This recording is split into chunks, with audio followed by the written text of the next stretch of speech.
From the Detroit Free Press in the heart of the Motor City, it's Monday, December 6th. Here are today's top stories, presented by Bush's Fresh Food Market. Bush's has over 4,000 Michigan products, including the freshest fruit and vegetables, meat, seafood, and baked goods.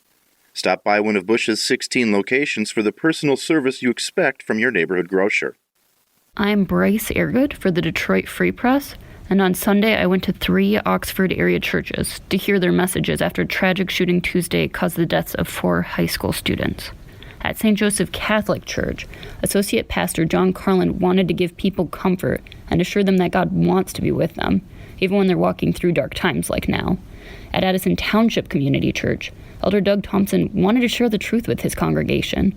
He said he couldn't heal wounds caused by Tuesday's event, but he could share more with them about who could, Jesus. And at Oxford United Methodist Church, hope was the main message. The Reverend Julius Del Pino said people have to find new pockets of mercy and hope during this time. We shall overcome, he said. To learn more about how the community is healing, visit freep.com. I'm Adrienne Roberts reporting for the Detroit Free Press. There's a new marijuana company in Michigan called Common Citizen, and it aims to differentiate itself from competitors in myriad ways. A visit to one of its dispensaries, whether in Detroit, Flint, Hazel Park, or Battle Creek, shows how the products are arranged by 4 main states, which include Daily Dose for focus and energy, Sweet Relief for pain management, Unplug for relaxation, and Time to Shine for fun and socializing. The company plans to grow 1.2 million square feet of marijuana in a greenhouse in Marshall, which is on the state's west side, supplying flower to other companies to sell at their dispensaries.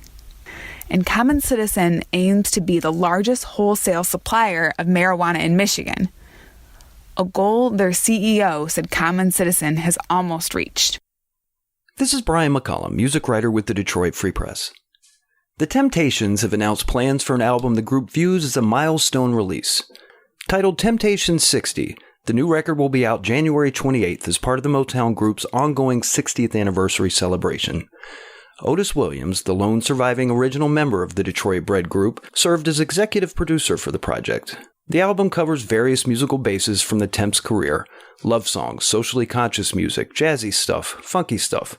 It also features a collaboration with Smokey Robinson, who wrote some of the group's biggest early hits, including My Girl.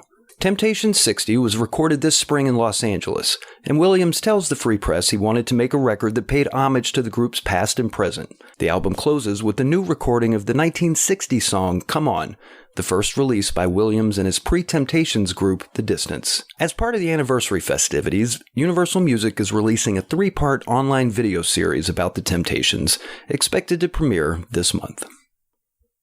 Dave Burkett here, along with Carlos Menares coming in from off camera. Ford Field, the Detroit Lions finally have their first win of the season. Carlos, 29-27 over the Minnesota Vikings. Can you believe you're saying that? Take a sigh of relief here, and our work is done. That's it.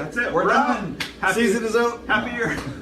Now, look, I mean, it was an emotional week for everyone, an emotional game, emotional finish. Obviously, a lot going on in Michigan this week, and to hear Dan Campbell, Jared Goff, every player that talked after the game talk about that. The Oxford shooting, of course, what that meant to them, and sort of playing in honor of the victims in the community today. Don't want to understate that as being a part of it. I mean, they all said that was, as Jared said, special circumstances sometimes end in special results, and that was the case for the Lions today. Well, I mean, I think a lot's going to be kind of made of that, but honestly, I mean, this team has been close many times, right? Yep. And I think that one of the testaments to this team is that they did nothing really extraordinary today. I mean, Jared Goff played really well in the first half, the best I've seen him play all season, but they've just been right there the whole game. They could have easily won 2 games, maybe 3. Pittsburgh, they tied, and they've been close, even when they've lost disappointing games to the Bears on Thanksgiving and so forth. And when other than being blown out a couple of times, that effort's been there. The results just haven't been there. So this time, they needed kind of a miraculous play at the end of the game to come back, but they certainly did enough to win this game and several others. For more stories from the Detroit Free Press, be sure to check out freep.com. That's FREEP.com. If you're a fan and want to support our quality local journalism and subscribe, Go to freep.com/special offer.